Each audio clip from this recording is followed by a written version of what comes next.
अस्सलामुअलैकुम।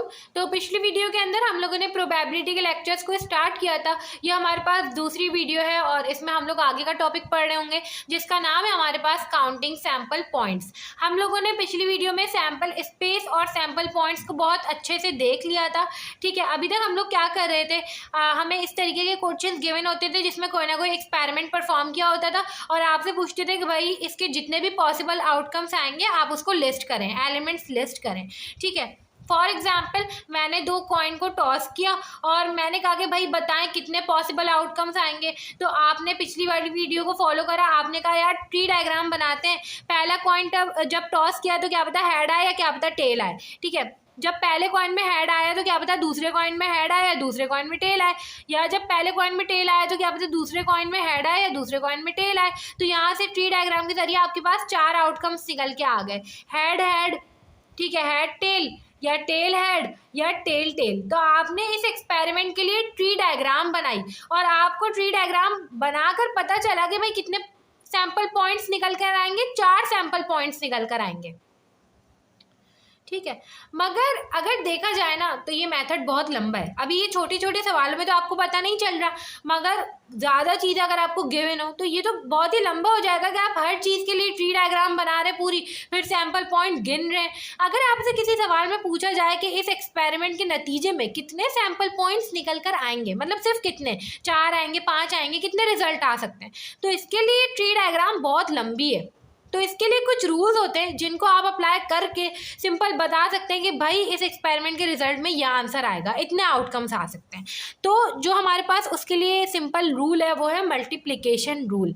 अब ये क्या होता है, अगर कोई ऑपरेशन हमने परफॉर्म किया और वो n1 वेज में हो सकता था, मतलब कि पहला ऑपरेशन हमने क्या परफॉर्म किया, पहला कॉइन टॉस किया, फर्स्ट कॉइन, तो इसके कितने वेज में हो सकता है, ये कितने रिजल्ट आ सकते हैं, 2 रिजल्ट आ सकते हैं। ठीक है, and if for each of these ways a second operation can be performed in n2 ways. मतलब कि जब 2 कॉइन टॉस कर रही हूँ मैं, पहले कॉइन के मैंने लिख दिए, अब पहले कॉइन के रिजल्ट में दूसरे कॉइन के कितने आ सकते हैं, सेकंड कॉइन के कितने रिजल्ट आ सकते हैं, 2 आ सकते हैं। ठीक है, मतलब कि पहले कॉइन के ईच आउटकम में सेकंड कॉइन के कितने रिजल्ट आ सकते हैं, 2 आउटकम आ सकते हैं, इसके लिए भी 2, इसके लिए भी 2। ठीक है, तो अगर n1 वेज ही हमारे पास 2 और n2 वेज हमारे पास कितनी है, 2, मतलब पहले वाले का 2 रिजल्ट आ सकते हैं, 2 आउटकम, दूसरे वाले के भी 2 आउटकम आ सकते हैं।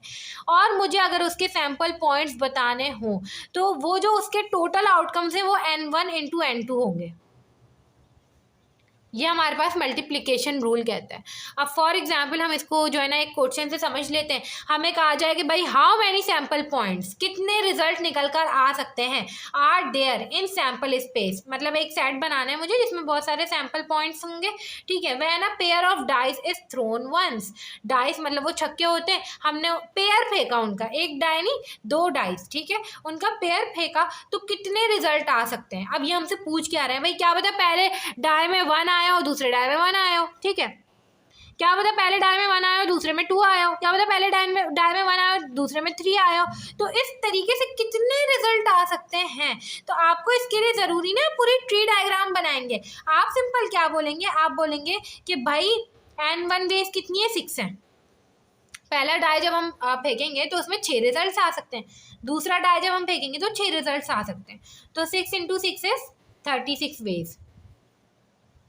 अब अगर आप बोले कि भाई 36 वो जो रिजल्ट्स आ सकते हैं उसको आप लिस्ट करो, सेट बनाओ, तो वो आप ट्री डायग्राम के जरिए बना सकते हैं। इन्होंने यहाँ पे सेट बनाने को नहीं बोला, इन्होंने यहाँ पे बोला है हाउ मैनी सैंपल पॉइंट्स, बस बताओ कि कितने रिजल्ट आ सकते हैं। और उसके लिए बेस्ट हमारे पास क्या होता है, मल्टीप्लिकेशन रूल होता है। अब कहें कि भाई आप बताओ 36 पॉइंट्स वो कौन से हैं, तो हम कैसे बताएंगे, बहुत ही आसान है। पहला डाई जब हम रोल करेंगे तो 1 2 3 4 5 6, पहले डाइस में ये रिजल्ट आ सकते हैं, 6 रिजल्ट आ सकते हैं। अब क्या पता जब पहले में 1 आया हो तो दूसरे में 1 से लेके 6 तक कोई भी नंबर आ सकता है।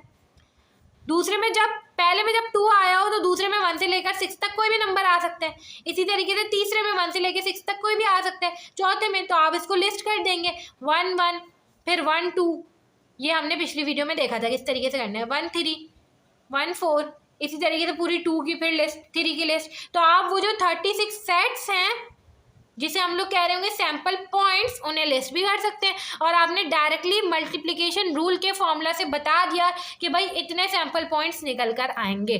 तो इस तरीके से हमारे पास मल्टीप्लिकेशन रूल होता है। इसके कुछ और क्वेश्चन देख लेते हैं ताकि हमें अच्छे से समझ आ जाए।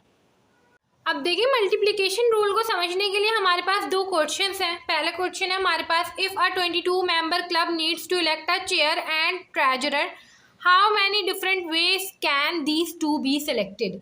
अब देखें 22 मेंबर्स हैं किसी भी क्लब में और वहाँ पे चेयर और ट्रेजरर को हमने सेलेक्ट करना है। मतलब एक पोजीशन जो है वो चेयर की है और एक है ट्रेजरर की। How many different ways can these two be selected, मतलब उसने पूछा कि कितने डिफरेंट तरीकों से इन दोनों पोजीशंस के लिए लोगों को सेलेक्ट किया जा सकता है। अब इस बात का मतलब क्या है, मतलब ये है कि मेरे पास 22 मेंबर्स हैं, क्या पता for example ABCD and so on, ठीक है। अब क्या पता मैंने A को चेयर बनाया हो तो इस पोजीशन में क्या पता B हो या C हो या D हो या E हो या F हो एंड सो ऑन। मतलब एक बंदे को मैंने बना दिया तो बाकी बचे 21 लोग, उन 21 लोगों में से कोई भी हो सकता है। तो ये 21 कॉम्बिनेशन तो यही बन गए। इसी तरीके से क्या पता यहाँ पे B हो, मैंने B को चेयर बनाया हो, ठीक है। अब B को जब चेयर बनाया तो यहाँ पे देखें वापस से वही 21 लोग, बाकी जो 21 लोग बचे तो 21 मजीद कॉम्बिनेशन बन गए। इस तरीके से यहाँ पे C हो, यहाँ पे D हो या यहाँ पे E हो, हर किसी के लिए 21 कॉम्बिनेशन बन रहे हैं। तो समझे कि आप ऐसा नहीं कहीं 22 मल्टीप्लाई बाय 2 कर दें मल्टीप्लिकेशन रूल के लिए, ऐसा नहीं है।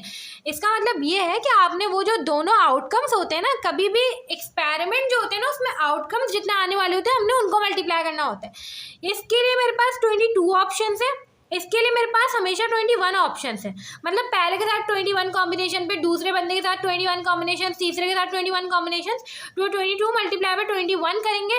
टोटल हमारे पास 462 कॉम्बिनेशंस आ सकते हैं, 462 वेज आ सकते हैं कि जिन इतने तरीक़ों से जो है ना ये दो पोजीशन के लिए बंदे इलेक्ट हो सकते हैं। क्या बने मैंने A को B के साथ कराओ या A को C के साथ कराओ, इसी तरीके से C को A के साथ कराओ या C को B के साथ कराओ, तो इस तरीके से हो सकता है हमारे पास, ठीक है। अब देखें अगर हमें इससे भी समझ में नहीं आया तो हम ये वाला क्वेश्चन देख लेते हैं। Sam is going to assemble a computer by himself. Sam जो है वो कोई कंप्यूटर को असेंबल कर रहा है अपने तरीके से, ठीक है। He has a choice of chips from 2 brands. उसके पास चॉइस है कि या तो वो पहले ब्रांड से चिप ले या तो दूसरे ब्रांड से चिप ले। Hard drive from 4, hard drive के लिए उसके पास 4 चॉइसेस हैं, या तो पहले वाले से हार्ड ड्राइव ले या तो दूसरे से या तो तीसरे से या तो चौथे से। मेमोरी फ्रॉम 3, मेमोरी वो 3 से खरीद सकता है। Accessory bundle from 5 local stores.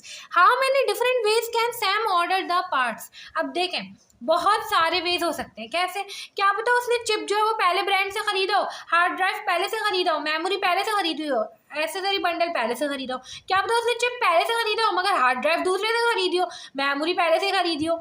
इस तरीके से बहुत सारे वेज हो सकते हैं। तो सिंपल आपको मल्टीप्लिकेशन रूल पता है, N1 multiply by N2 multiply by N3 multiply by N4, ठीक है। चिप्स के लिए आपके पास कितनी चॉइसेस हैं, 2, हार्ड ड्राइव के लिए 4, मेमोरी के लिए 3, इसके लिए 5। सिंपल ये हमारे पास आ जाएगा 120 वेज। मतलब कि 120 डिफरेंट तरीक़ों से सैम अपने कंप्यूटर को असेंबल कर सकता है। इस तरीके से हम लोगों ने देखा कि भाई हमें पूरा ट्री डायग्राम बनाने की ज़रूरत जब है जब हमें सारे सैम्पल पॉइंट्स को जो है लिस्ट करके दिखाना होगा। आप ये खुद से भी करके चेक करें, 120 तो अब आप नहीं बनाएंगे सैम्पल पॉइंट्स, मगर कोई सवाल देखें आप उससे N1 इंटू N2 करके निकालेंगे, इतने सैम्पल पॉइंट्स निकल के आने चाहिए।